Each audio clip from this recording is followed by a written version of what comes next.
Alors, je vais commencer par recourir de nouveau à un peu d'auto-observation. Parce que je me suis rendu compte que moi, je joue pas mal avec ce passage d'une personne à l'autre. En fait, mon tout premier roman racontait une histoire qui s'était passée quelque part dans mon esprit, parallèlement à ma vie réelle, et à laquelle l'écriture donnait corps. C'est-à-dire qu'une fois que j'avais écrit le roman, l'histoire m'était arrivée. Donc je m'aperçois qu'il se passe quelque chose chez moi à propos du il et du je, et bien sûr, c'est chez les autres romanciers que je peux aller essayer de trouver quelque information. Et je reprends le texte de Mauriac. « Libre, que souhaiter de plus ? Ce ne lui serait qu'un jeu de rendre possible sa vie auprès de Bernard. Se livrer à lui jusqu'au fond, ne rien laisser dans l'ombre, voilà le salut. Que tout ce qui était caché apparaisse dans la lumière, et dès ce soir. » On sent très fort, je pense, l'identification du narrateur à Thérèse. Alors comparez la musique de ce que je viens de vous lire à ceci. « Libre, que souhaiter de plus ? Ce ne me serait qu'un jeu de rendre possible ma vie auprès de Bernard.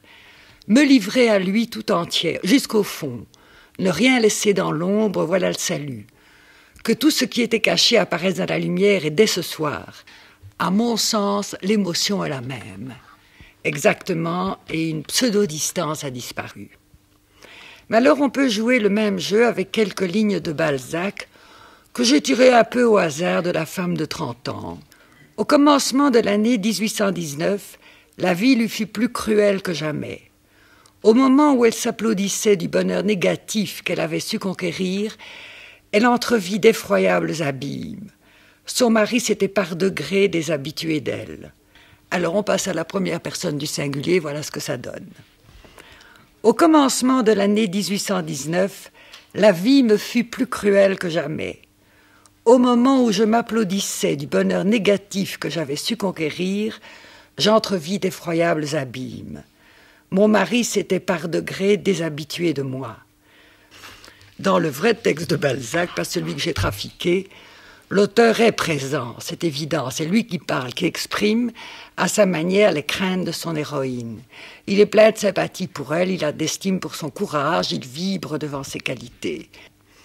Si on passe à la première personne du singulier comme j'ai fait, on se trouve devant une personne déplaisante, calculatrice, narcissique, avec qui on n'a pas envie de passer 200 pages.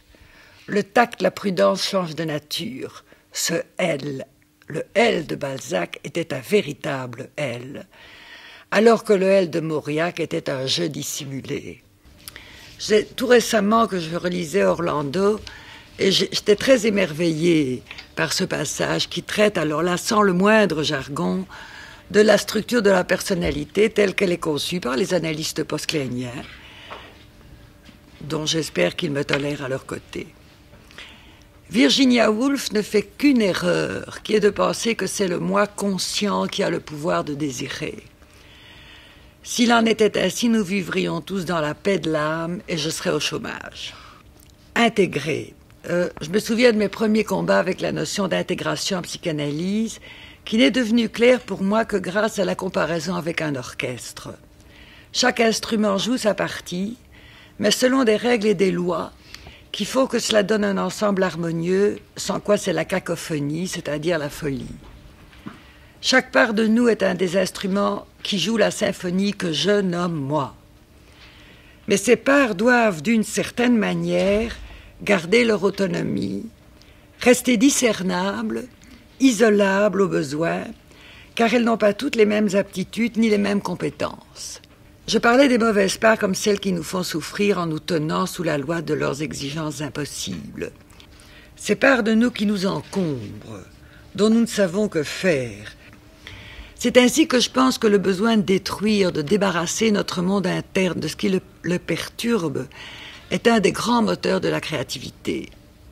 Je sais qu'au premier abord, l'idée paraît curieuse, que la destructivité puisse être si étroitement liée à la créativité qu'elle en soit même un moteur essentiel. Il est clair que la destruction et la catastrophe sont un des thèmes majeurs de la littérature. Bon, alors Molière.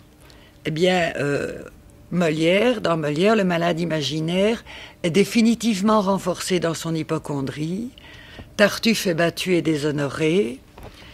L'avare, s'il retrouve sa cassette, perd ses espoirs de mariage.